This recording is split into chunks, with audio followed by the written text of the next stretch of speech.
Hello everyone, आप सब कैसे हैं। मैं उम्मीद करता हूं कि बहुत अच्छे होंगे और अपनी पढ़ाई को बहुत अच्छे से कर रहे होंगे। मैं आकाश कुमार बढ़ाना आईसीटी वर्चुअल क्लासरूम में आपका बहुत बहुत स्वागत करता हूं मेरे प्यारे बच्चों।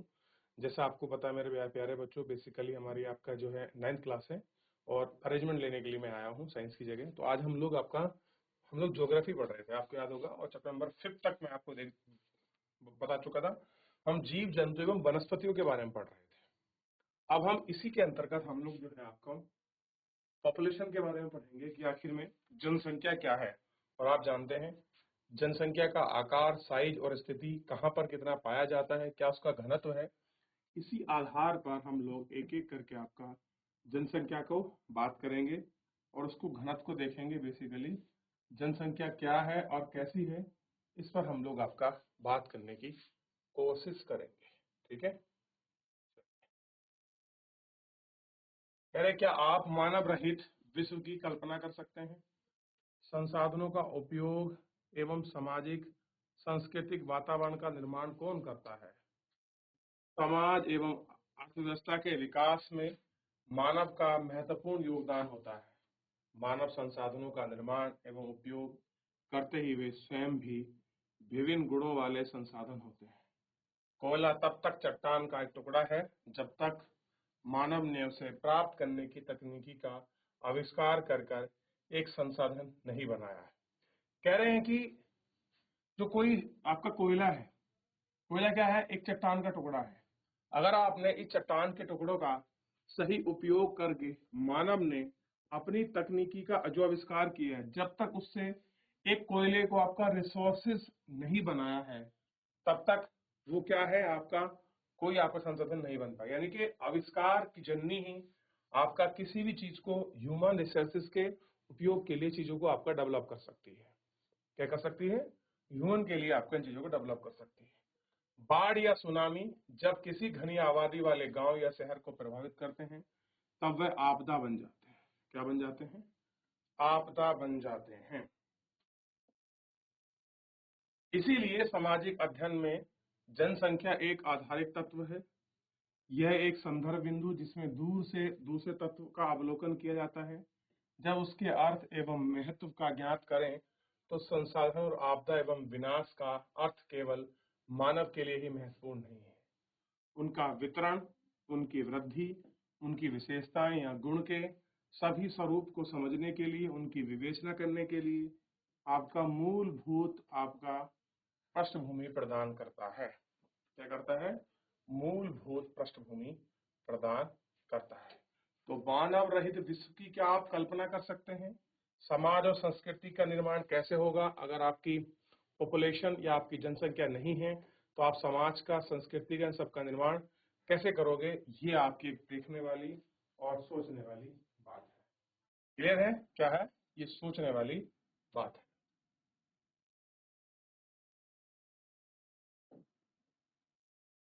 मानव पृथ्वी के संसाधनों का उत्पादन एवं उपभोग करता है।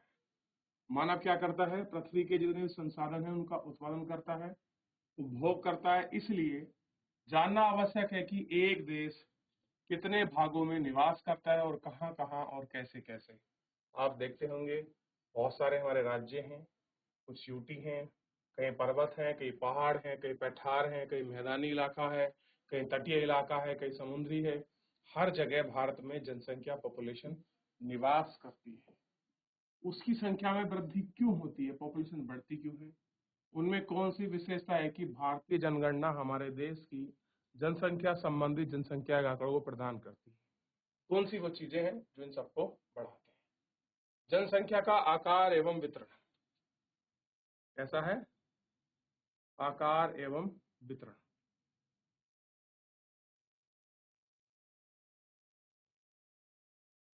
भारत की जनसंख्या एवं आकार एवं संख्या के आधार पर वितरण।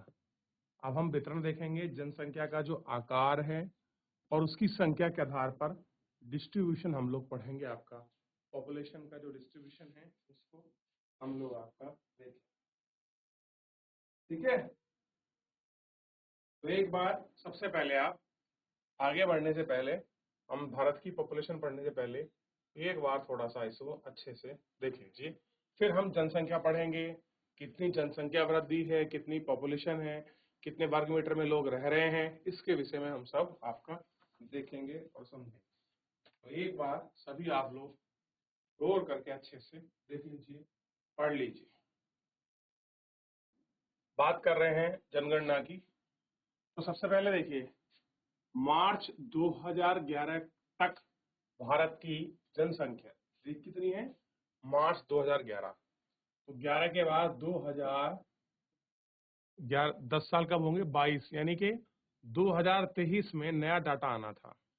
24वीं समापन की ओर है। कोविड की वजह से जो है आपकी जनसंख्या गणना नहीं हो पाई, तो इसलिए हम 2011 के अनुसार पढ़ेंगे।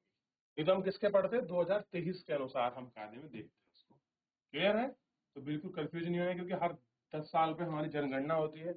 10 की जनगणना को हम लोग करते हैं। ये थोड़ा सा आपको ध्यान होना चाहिए और पता भी होना चाहिए क्या करते हैं। 10 की। तो भारत की जनसंख्या कितने लाख थी? 12,106 लाख थी, जो कि विश्व की जनसंख्या का 17.5% थी। ये सबसे इम्पोर्टेंट है कि मान लीजिए पूरे वर्ल्ड में आपका 100 लोग रहते हैं, तो 100 में से 17.5 लोग भारत में रहते हैं। अब ये पॉइंट में ये मत कहना कि आधा रहते हैं, ऐसा नहीं। कि नंबर बताया मैंने कि मान लीजिए अगर 10 करोड़ लोग रहते हैं, तो 10 करोड़ का 17.5% निकाल लीजिए, 17.5% हमारे देश में रहते हैं। ठीक, 121 करोड़ के आबादी के लोग 32.8 लाख वर्ग किलोमीटर में विश्व स्थल का में रहते हैं। देखिए, ये उनका वर्ग मीटर है, और पूरे वर्ल्ड का जितना भी क्षेत्रफल है, उस क्षेत्रफल का 2.4 भाग भारत के पास है। यानी कि पूरे विश्व में 100% लैंड है, उस लैंड का 2.5% हमारे पास है। और पॉपुलेशन कितनी है? 17.5%। पॉपुलेशन ज्यादा है, जमीन कम है, इसलिए घनत्व क्या होगा? जनसंख्या घनत्व अधिक होगा। कैसा होगा? जनसंख्या घनत्व आपका अधिक होगा, और जनसंख्या अधिक होने की वजह से ये सारी चीजें आपको दिखाई देंगी और आपका महसूस होगी। क्लियर है? 2011 की जनगणना के अनुसार देश की सबसे अधिक आबादी जनसंख्या वाला राज्य उत्तर प्रदेश है। तो अगर आप जनसंख्या के हिसाब से देखोगे, तो सबसे अधिक जनसंख्या कहाँ मिलेगी आपको? उत्तर प्रदेश में मिलेगी। कुल आबादी कितनी है? 199 लाख। इतनी आबादी आपको मिलेगी। ठीक, 19 करोड़ 90 लाख के आसपास है ये मामला पूरा। ठीक है, उत्तर प्रदेश देश की कुल जनसंख्या का 16% हिस्सा रखता है। भारत में जितनी भी पॉपुलेशन है, उसका 16%, अकेला 16% पॉपुलेशन कहाँ की है? उत्तर प्रदेश। अब तो लगभग 20 के आसपास होगी 10 साल के बाद। दूसरी ओर हिमालय राज्य सिक्किम की आबादी केवल 6 लाख ही है। कितनी है? 6 लाख सिक्किम की आबादी। लक्षद्वीप में 64,429 लोग निवास करते हैं। कितने करते हैं? 64,429 लोग आपका यहाँ पर निवास करते हैं। चलिए, तो ये कुछ डाटा है, ये कुछ आंकड़े हैं जो आपको लिख लेने चाहिए, या आप उनको अंडरलाइन हाईलाइट कर सकते हैं। इन आंकड़ों करिए, फटाफट करिए, फिर आगे बढ़े। जनगणना एक निश्चित समय अंतराल में जनगणना की आधारित गणना जनगणना कहलाती है। जब एक किसी सर्टेन टाइम पर हम लोग जनगणना करते हैं, उसी को हम जनगणना कहते हैं। भारत में सबसे पहले 1882 में जनगणना की गई थी। हालांकि कितने में? 1872, लॉर्ड मियो के टाइम पे। ध्यान रख लीजिए, लॉर्ड मेयो भारत के गवर्नर जनरल थे, वायसराय थे, सॉरी, उसी टाइम पे की गई। उसके बाद हालांकि 1881 में पहली बार जनगणना की जा सकी, और इसी से क्या हुआ? हर 10 साल में एक बार जनगणना होगी, ये यहाँ तय किया गया। भारतीय जनगणना सांख्यिकी एवं सामाजिक आर्थिक आंकड़ों में सबसे बृहद स्रोत है। आप अपने कभी जनगणना रिपोर्ट को देखेंगे तो आप पुस्तकालय में भी देख सकते हैं, आपकी बुक लाइब्रेरी में भी जनगणना आपको देखने के लिए। ठीक, अब कितने अच्छे समझाया।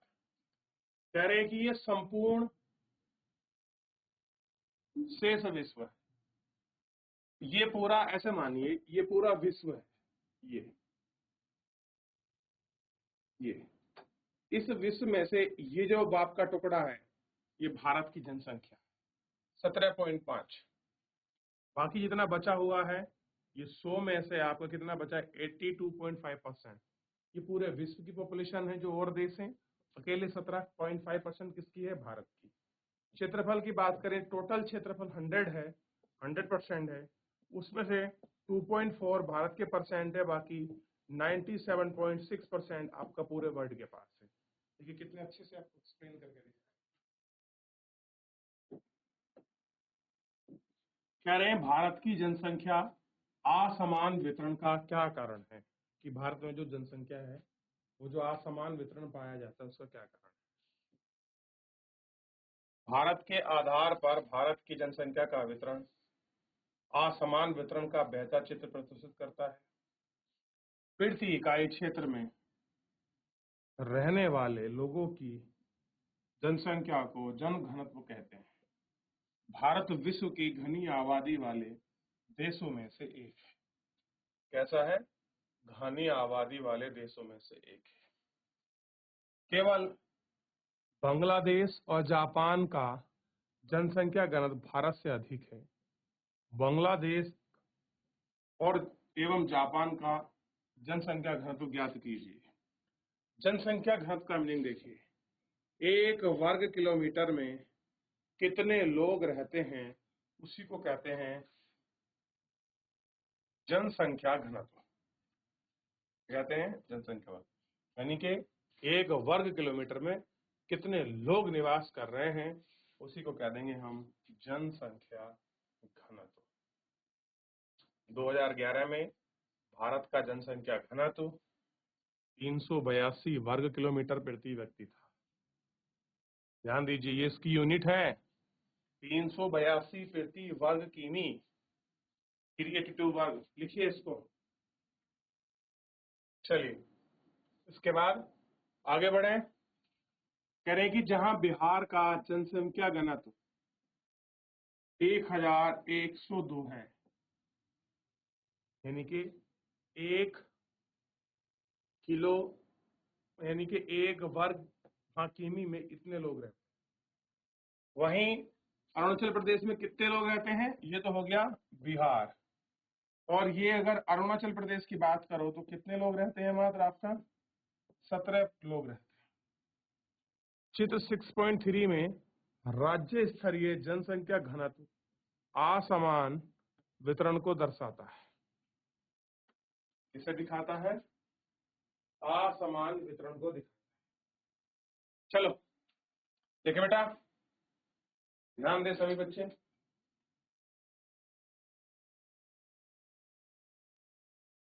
अब यहाँ बड़े अच्छे गया, इस चित्र को अगर आप गौर करके देखोगे, इस तरीके से हमें बताने का प्रयास किया गया है कि क्या कहा गया है। देखिए कि दृष्टि से अगर आप क्षेत्रफल की दृष्टि से देखोगे तो सबसे बड़ा भाग राजस्थान है, जिसकी आबादी केवल विश्व की 5.5% है। अब देखिए उत्तराखंड में पूरे भारत की 1% पॉपुलेशन, जम्मू में 1%, दिल्ली में 1%, हरियाणा में 2%, छत्तीसगढ़ में 2%, जितनी भी यूटी है उनमें 2%, पंजाब में 5, असम में 3, झारखंड में 3, केरल में 3, ओडिशा में 3, ठीक, गुजरात में 5, कर्नाटक में 5, राजस्थान में 6, तमिलनाडु में 6, मध्य प्रदेश में 6, आंध्र प्रदेश में 7, पश्चिम बंगाल में 8, बिहार में 9, महाराष्ट्र में 9, उत्तर प्रदेश में 16%। तो इस तरीके से अगर आप पूरा जोड़ोगे तो ये 100% पॉपुलेशन आपका बन जाएगी या हो जाएगी। आप इसको देख सकते हैं, देख लीजिए एक बार गौर करके, आपके सामने बिल्कुल साफ और स्पष्ट रूप से दिखाया गया है। इसको कॉपी करिए, कोशिश करिए बनाने की, अगर आप इसको बना पाए। चलिए देख लिया, तो आज हम लोग इतना ही रखेंगे इसको, ठीक है। और कल हम थोड़ा सा इधर जनसंख्या घनत्व के विषय में पढ़ेंगे। क्या चीज है इसको हम लोग गौर करके देखेंगे। क्लियर है? इतना आपको पता होना चाहिए। सभी बच्चों को तो एक बार पूछ लीजिए, किसी को डाउट है देख लीजिए एक बार, फिर आगे बढ़ते हैं। तो मेरे प्यारे बच्चों, आपने देख लिया ये पूरा आपका जनसंख्या कितना परसेंट है, कितनी पॉपुलेशन है किस राज्य में, इसको हमने गौर करके आपका देख लिया। तो फिलहाल जो है मेरे प्यारे बच्चों, आज के लिए इतना ही। मिलते हैं नेक्स्ट लेक्चर में। तब तक आप घर जाकर चैप्टर को अच्छे से रिवीजन करिए। नेक्स्ट चैप्टर में हम लोग इसके अच्छे से पूरा कंप्लीट कर लेंगे। चलो मेरे प्यारे बच्चों, आज के लिए इतना ही। धन्यवाद।